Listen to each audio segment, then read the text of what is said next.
안녕하세요. 말씀을 품고 말씀을 살아내는 바이블 1189 197번째 날, 오늘은 여호수아 4장입니다. 어제 3장에서 요단강이 하나님의 언약궤 앞에 갈라지고 마른 땅이 드러나는 기적의 현장을 목격했는데요. 보통 이런 엄청난 승리를 경험하면 그 기세를 몰아 곧바로 진격하거나 승리의 축배를 들게 되지 않습니까? 그런데 오늘 4장에서 하나님은 뜬금없어 보이는 일들을 이스라엘에게 명령하세요. 저 강바닥에 있는 돌들을 꺼내오라는 겁니다. 이건 기적을 경험하는 것보다 그 기적을 기억하는 게 중요하다는 걸 가르쳐 주시기 위해서였습니다. 먼저 1절부터 9절까지는 요단강 한가운데서 가져온 12돌에 관한 이야기인데요. 모든 백성이 무사히 요단강을 건넌 직후 하나님은 여호수아에게 새로운 명령을 내리십니다. 3절을 보세요. 그들에게 명령하여 이르기를 요단 가운데 제사장들의 발이 굳게 선 그곳에서 돌 12를 택하여 그것을 가져다가 오늘 밤 너희가 유숙할 그곳에 두게 하라 하시니라. 저 강가에 굴러다니는 예쁜 돌을 주워오라는 게 아닙니다. 요단강 한가운데, 그러니까 죽음의 물결이 가장 깊게 흘렀던 그 위험한 곳, 하지만 하나님의 은혜로 언약궤를 맨 제사장들이 버티고 서 있었던 바로 그 자리의 돌들을 가져오라는 거예요. 왜요? 그 돌이야말로 우리가 죽었어야 할 자리에서 하나님이 우리를 살리셨다는 생생한 증거니까요.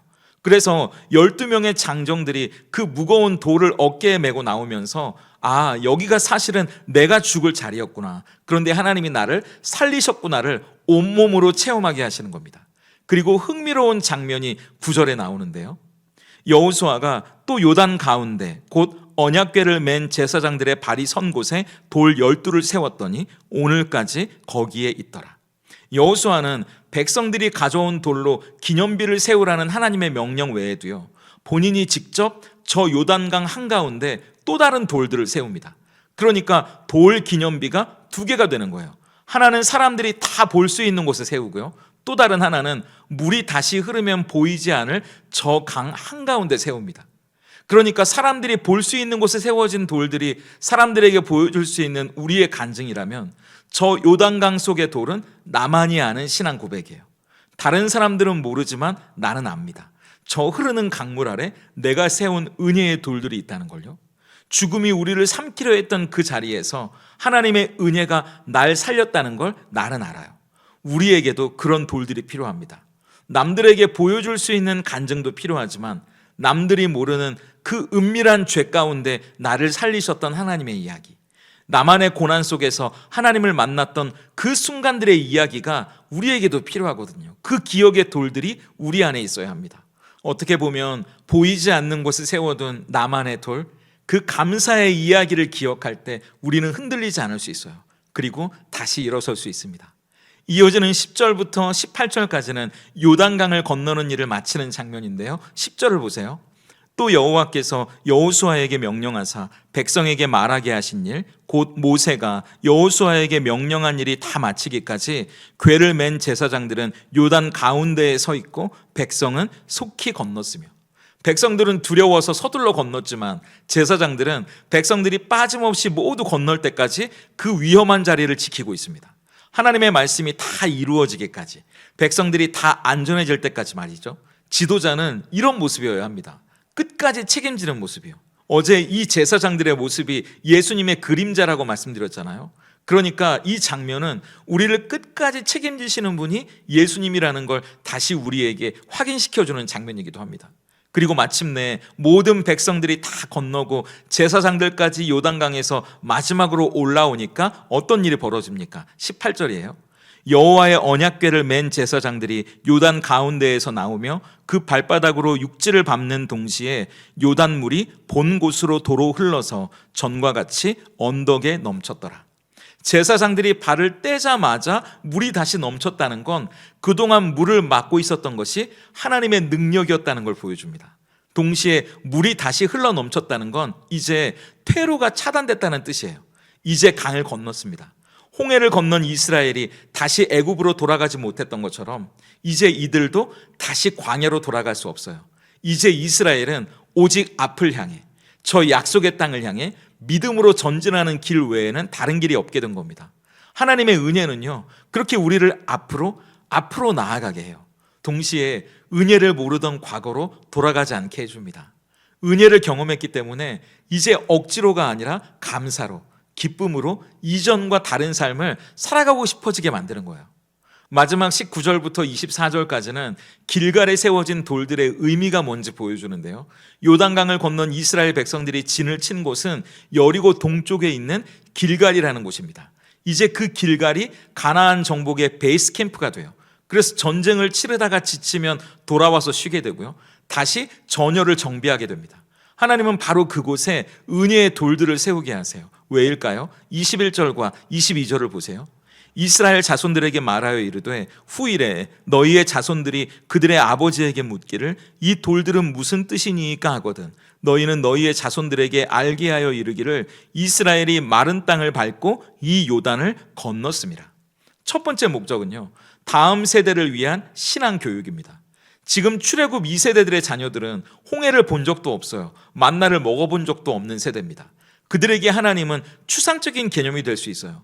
하지만 길갈의 돌을 보면서 아이들은 묻게 될 겁니다. 아빠, 저게 뭐냐고요? 왜 돌이 여기에 있냐고요?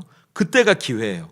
그 질문에 대답하면서 하나님이 어떻게 우리를 구원하셨는지, 어떻게 하나님이 불가능한 길을 열어주셨는지 이야기하는 겁니다. 그게 신앙의 교육이에요.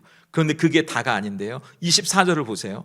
이는 땅의 모든 백성에게 여호와의 손이 강하신 것을 알게 하며 너희가 너희의 하나님 여호와를 항상 경외하게 하려 하심이라. 두 번째 목적은 저 세상을 향한 선교의 증거입니다. 이 돌무더기는 이스라엘끼리만 추억하라고 만든 것이 아니에요. 가나안의 모든 족속이 이 돌을 보면서 이스라엘의 하나님 여호와의 손이 얼마나 강한지를 깨닫게 하려는 겁니다. 오늘날 세상이 교회를 보면서 하나님을 두려워하지 않는 이유가 뭐겠어요? 어쩌면 우리 삶에 이런 설명할 수 없는 은혜의 돌들이 사라졌기 때문인지도 모릅니다. 세상은 교회의 화려한 건물을 보면서 하나님을 두려워하지 않아요. 세상이 진짜 두려워하는 건 도저히 건널 수 없는 요단강 같은 위기 속에서도 마른 땅을 밟고 걸어 나온 우리들의 간증입니다. 내 실력과 내 노력으로 쌓은 성공의 탑들은 세상에도 많아요. 그런데 도저히 건널 수 없는 요단강 같은 위기 속에서도 하나님이 건져주신 은혜의 흔적은 세상에 없습니다. 그래서 세상의 상식으로는 설명되지 않는 그 기적의 돌들이 우리 삶에 세워질 때 세상은 비로소 우리를 통해 살아계신 하나님을 보게 되는 겁니다. 그렇다면 오늘 여호수아 4장이 던지는 질문 앞에서 우린 어떻게 삶으로 대답할 수 있을까요? 첫 번째 질문은 내 인생의 길갈에는 어떤 돌들이 세워져 있습니까?요. 우리는 모두 저마다의 인생의 기념비를 세우며 살아갑니다. 그건 대부분 성공의 트로피예요. 내가 얼마나 고생해서 이 아파트를 샀는지, 우리 아이가 어느 대학에 갔는지, 내가 직장에서 어떤 성과를 냈는지, 그렇게 우리는 내 노력, 내 성공, 내 화려함을 기념하고 싶어 합니다. 그런데 하나님이 길갈에 세우라고 말씀하신 건 저 강바다 진흙벌에 박혀있던 투박한 돌이에요. 그 돌이 나타내는 게 뭡니까? 이건 내가 한 게 아니라고. 나는 죽을 수밖에 없는 저 진흙탕 속에 있어야 하는데 하나님이 나를 건져주셨다는 고백입니다.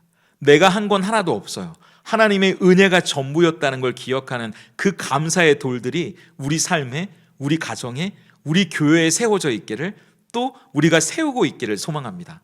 두 번째 질문은 내 자녀들은 내 뒷모습을 보며 하나님을 질문하고 있습니까?요.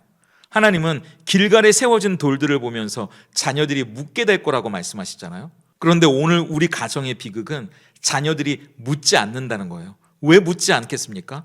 부모의 삶에 설명할 수 없는 돌들을 본 적이 없기 때문이죠.